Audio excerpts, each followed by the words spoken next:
Aujourd'hui, nous sommes dans les tours, les immeubles à grande hauteur, appelés communément IGH. C'est des bâtiments qui sont construits près d'une nappe d'eau pour des raisons de sécurité. Et il existe tout un système de sécurité dans ces bâtiments que vous voyez. Il existe un paratonnerre, un parafoudre et une ampoule crépusculaire qui signale la présence, aux avions la présence du bâtiment. À l'intérieur, vous avez l'arrivée CIE, vous avez la salle transfo, vous avez le tableau général de basse tension et vous avez aussi le local ondulaire. Et tout ça, c'est pour avoir une bonne réserve dans le bâtiment. Et vous avez aussi l'arrivée SODECI, dont à l'intérieur du bâtiment, il y a une bâche de 120 mètres cubes d'eau réservée pour l'extinction en cas de feu.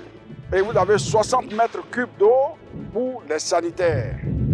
Voilà les éléments existants dans le bâtiment pour la sécurisation. Et considéré comme IGH, immeuble de grande hauteur, à usage de bureau ou habitation. Et je vous disais, les immeubles de grande hauteur, on pouvait parler des ERP, ça veut dire les établissements répertoriés recevant du public. Et pourquoi on le dit? À partir de 100 personnes, voire à 150 personnes, c'est considéré comme un établissement répertorié. Or, les IGH, à usage de bureau, vous avez plus de 100 personnes dedans. Donc, il faut forcément un système de sécurité et les moyens d'extinction existants à tous les paliers.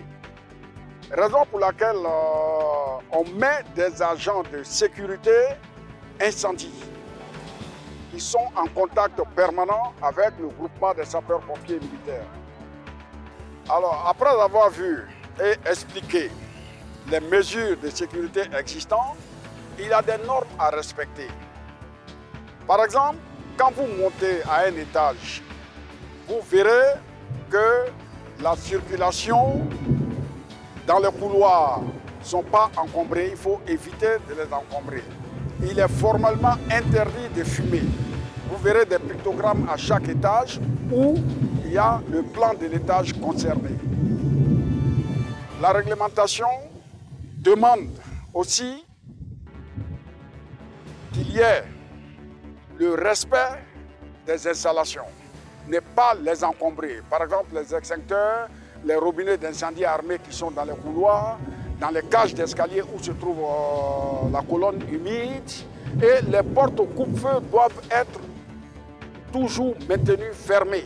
Et tout ça, c'est des règlements qui sont en vigueur.